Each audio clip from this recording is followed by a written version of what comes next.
All right, continuing on now in chapter 19, finishing up talking about the blood. Now that we've covered the red blood cells, moving on to the white blood cells. So these do have a nucleus, and they can therefore stain, so they're easy to detect during slide preps. Again, they're grouped into granulocytes and agranulocytes, as we mentioned before. Granulocytes have large granules, hence their name. And the nuclei can be lobed, just meaning they're not just completely round, but they can have kind of crescent shapes.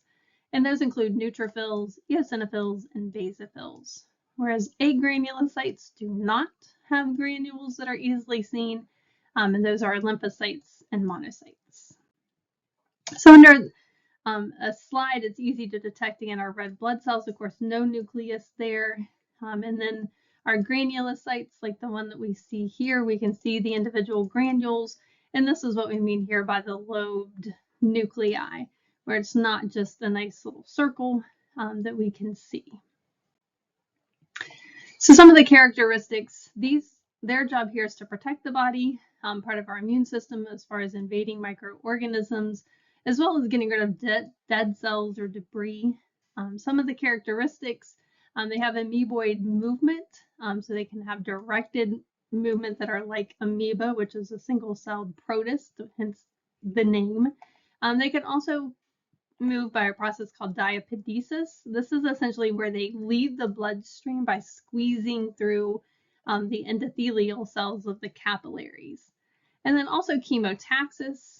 This is an attraction to and a movement toward a foreign molecule or damaged cells. And this is ultimately what leads to the accumulation of dead white cells that lead to pus formation. So if we look at each of these, first starting with the granulocytes, so neutrophils, these are going to move into other tissues, again, using that like diapedesis. Their job is mainly in phagocytosing, so eating bacteria and antigen antibody complexes, things that are attached to antibodies, and any other foreign material. And they secrete an enzyme called lysozyme that helps destroy bacterial cells. And this accounts for the majority. I'm not concerned that you know the exact number, but the majority of our white blood cells are neutrophils. Then eosinophils, again, they also leave the circulation and enter into the tissue. This occurs during inflammation, so they're attracted to an inflammatory response. Also during allergic reactions, these are going to help to destroy chemicals like histamine, so this just keeps keeps that reaction in check. And they're also commonly released, so they release chemicals that help whenever we have a helminth infection, so like tapeworms, pinworms, or hookworms. And these are a smaller portion, only about 1 to 4% of our white blood cells. And then our last of the granulocytes, the basophils, again, also leave the circulation and migrate through the tissues. These play a role in both inflammation and allergic reactions. These are the ones that are going to produce some histamine that helps increase inflammation and also release heparin to help with blood clotting. And of the three, these are the least prevalent, so only 0.1 to about 1, or 0.5 to 0.1, or 0.5 to 1% of those white blood cells. Then our agranulocytes, so lymphocytes, these are made in the red bone marrow and then migrate to the lymph tissue where they're going to proliferate, just meaning they make more of themselves. And these respond to antibody production, which are B cells. This is going to produce those antibodies, but then also they can differentiate into T cells that are more going to be involved in destroying cells that are infected with viruses. So this is our main immune cell that help destroy those by producing antibodies or getting rid of virally infected cells. And about 20 to 40% or so make up that white blood cell count. And then finally, our monocytes, again, also leave the circulation. They're going to become macrophages once they do that. So monocytes in the blood, macrophages in the tissue. And like neutrophils, they have phagocytic functions. So they're going to help break down antigens and also present them to those lymphocytes, so to the B cells or the T cells, so that they can function and activate those. And this is about a small portion, about 2 to 8%. So the majority are neutrophils, then our lymphocytes, and then the others make up a smaller portion of that white blood cell number. Now our platelets, those are the fragments. These are made up of those, are made by those megakaryocytes that are pinched off in the red bone marrow. They have surface glycoproteins and proteins that allow them to adhere to each other and also to attach to collagen, which is going to help form what's called a platelet plug, which helps in the formation of those clots. Now moving on to hemostasis, and this is the arrest of bleeding, so that clotting of the blood to prevent that excess blood loss. So a few things happen in order to prevent bleeding and blood loss. So first of all, we have a vascular spasm. So if we think of spasm or constriction, so we're going to get constriction of the blood vessels that have been damaged, and that's going to occlude or block off those small vessels. This is caused by the release of what are called thromboxanes from those platelets, and then also the endothelin or endothelin that is released from endothelial cells. So those two chemicals, thromboxanes and endothelin, are going to cause this spasm, this vasoconstriction, where the small vessels are going to get constricted, which would prevent blood from being lost. Then we have the platelet plug that is going to be formed. And then finally, we have coagulation or blood clotting. Focusing now on the formation of that platelet plug, which is just an accumulation of platelets. So this is slightly different than a clot. So this is where we're just getting platelets clumping together to form what's called a platelet plug. And this will help seal off small breaks in the blood vessels. So again, it is not a clot, but it's important in the formation of the clot. This is activated by platelets. It also releases what's called platelet factor 3 and a coagulation factor 5 that's needed for the blood clot. So again, it's not a clot, but it's important in the process. So the steps here, first of all, that adhesion has to occur. So they're going to bind to collagen that's exposed on the blood vessel once it gets damaged. So normally in a healthy blood vessel, no collagen would be detected. But whenever that blood vessel is ruptured or broken, you can see this collagen level underneath the endothelial cells becomes exposed. So the platelets are going to adhere to that collagen. Then we have the platelet release reaction. So after they adhere, they become activated. And once they're activated, they start releasing additional chemicals that start this cascading kind of domino effect of other chemicals by the platelets. So more and more platelets start to become activated. So this is an example of positive feedback. So once one platelet here gets activated, it activates another, that activates another, that activates another, and we have this positive feedback going on. So ultimately, we get the aggregation or clumping of all of these platelets, and that is whenever they express or make a fibrinogen receptor, that's going to bind to that fibrinogen. That's one of the proteins that's found in the plasma of our blood. So whenever those receptors get expressed on the platelets, they bind to the fibrinogen, and that forms a bridge between the receptor of different platelets, resulting in this platelet plug. So again, we get the platelets initially attaching to the collagen, then they start forming this bridge that forms with each other, where we have the fibrinogen receptors here connected to fibrinogen of other platelets, and we just start letting them clumping together. Then finally, we get the coagulation or the actual clot that gets formed. So we have the activation of prothrombinase, then the conversion of prothrombin to thrombin, and then finally the conversion of fibrinogen to fibrin. And we have several clotting factors that get involved, and these are some proteins that are in that plasma, one of those that we mentioned earlier when we talked about the parts of the blood. The clotting factors are going to circulate in an inactive state. So they're constantly kind of there, but they're just not active until we get some damage. Then damaged tissue and platelets start making chemicals that activate the clotting factors. So again, they're there the whole time, they're just an inactive. And there are a couple different pathways. We have an extrinsic and intrinsic pathway we'll talk about, But ultimately, regardless of how they get activated, the result is a blood clot formed whenever we have these fibrin fibers. We get trapped blood cells in those platelets and fluid that all come together to form that clot. So these clotting pathways, the first one, extrinsic pathway, this begins with chemicals outside of the blood, hence the name extrinsic pathway. So chemicals outside of the blood, such as damaged tissue that releases a tissue factor. So when calcium is present, it forms a complex with this factor 7 that activates clotting factor 10 and ultimately leads to this cascade of clotting factor activation. But again, extrinsic just means the initial chemical that activates this clotting factor is outside of the blood. Whereas intrinsic pathway, these chemicals are part of the blood. So in this case, the damaged vessels, factor 7 comes in contact with exposed collagen that is activating factor 7 that stimulates factor 11 that activates 9. And then we have this ongoing cycle that keeps going.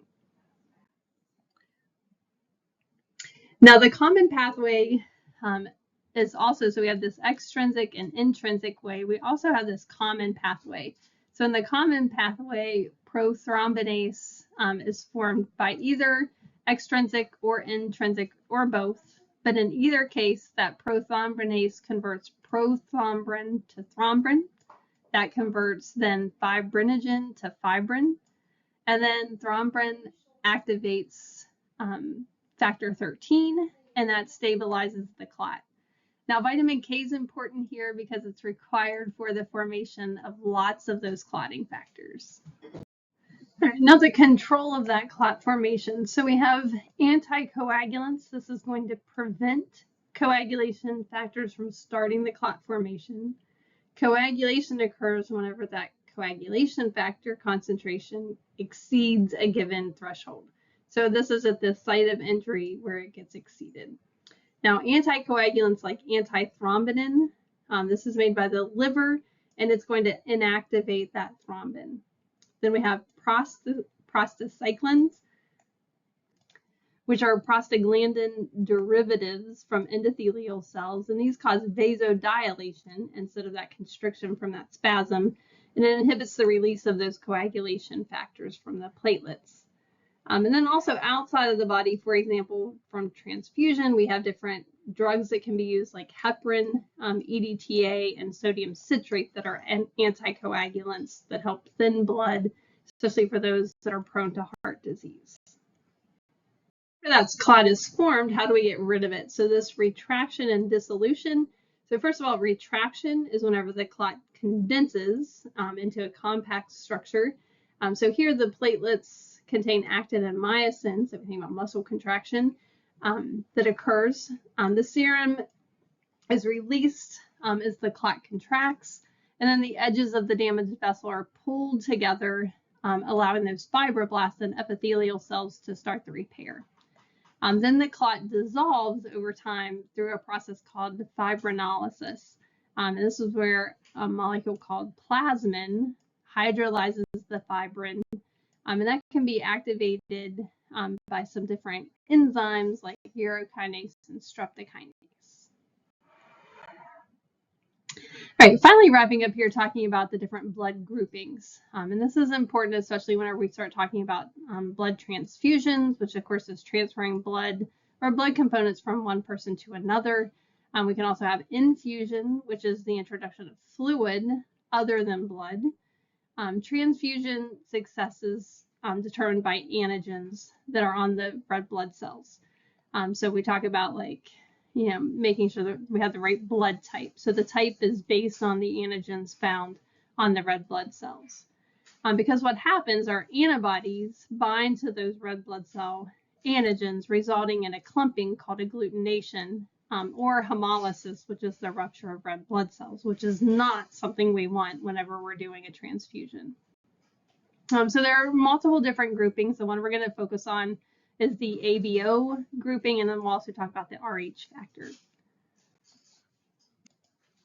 So we have 4 groups that go along with the ABO blood groups. So we have blood type A, means that the red blood cells on those individuals produce what's called antigen A. So again, it's just a protein that's expressed on the outside surface that's designated as A.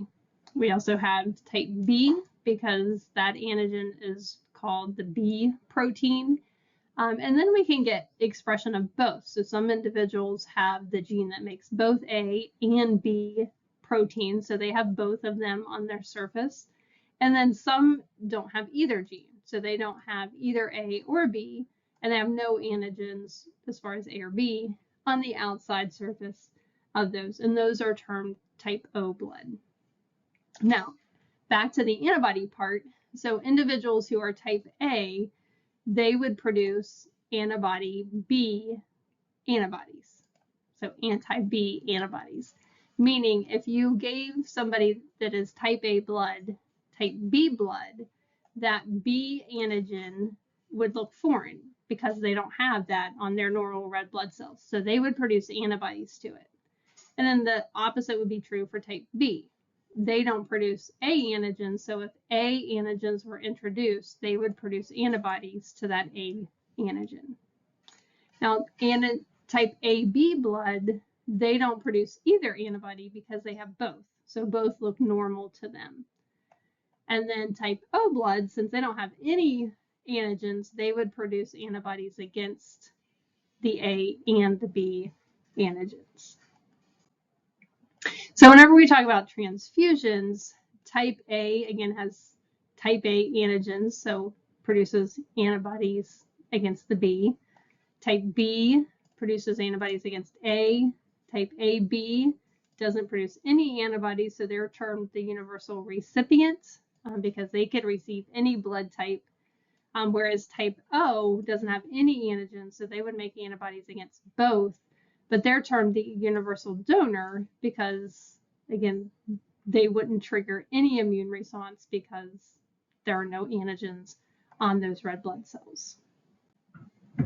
So what happens, and what the goal is to not have an agglutination reaction. So for example, if you have somebody who is type A and you give them type A blood, so they're a type A individual, type A, and you're giving them type A blood, then the antibodies they have against the B antigen would not get activated, so they would not bind together. And so no agglutination, no clumping would occur, which is the goal.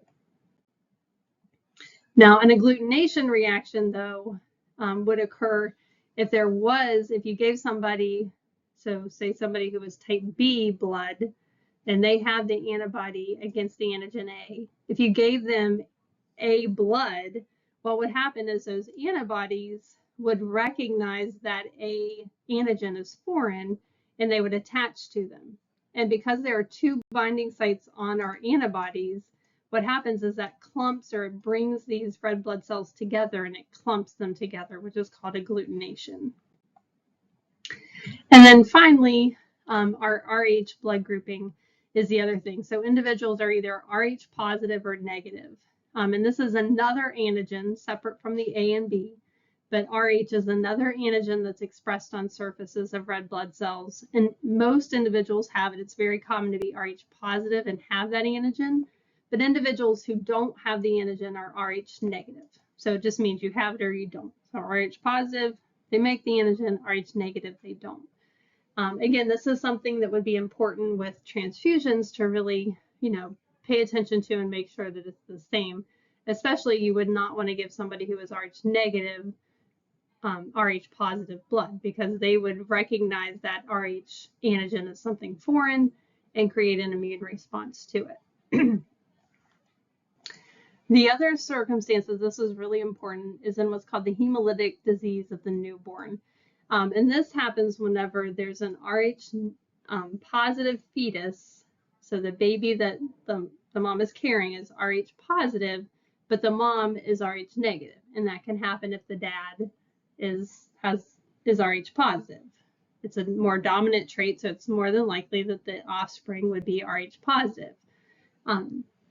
However, what happens is, again, because the mom is Rh negative, they would produce antibodies to that Rh antigen that the fetus has. So what happens is late in the pregnancy, Rh antigens of the fetus can cross the placenta, either through a tear or during delivery. And now what happens is the mom is going to create antibodies against that Rh protein. And it's not such a big deal during the first pregnancy because, again, it's usually during delivery. So, they're not going to be attacking the fetus's blood because they're being delivered.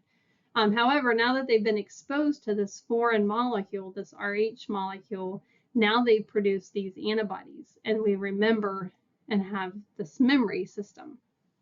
So now, if the mom becomes pregnant again and has a second Rh positive pregnancy, now what can happen is a secondary response could occur. And this can be potentially fatal to the fetus because essentially the mom's antibodies would attack the blood of that offspring and destroy their fetal red blood cells, which of course would be fatal for the fetus.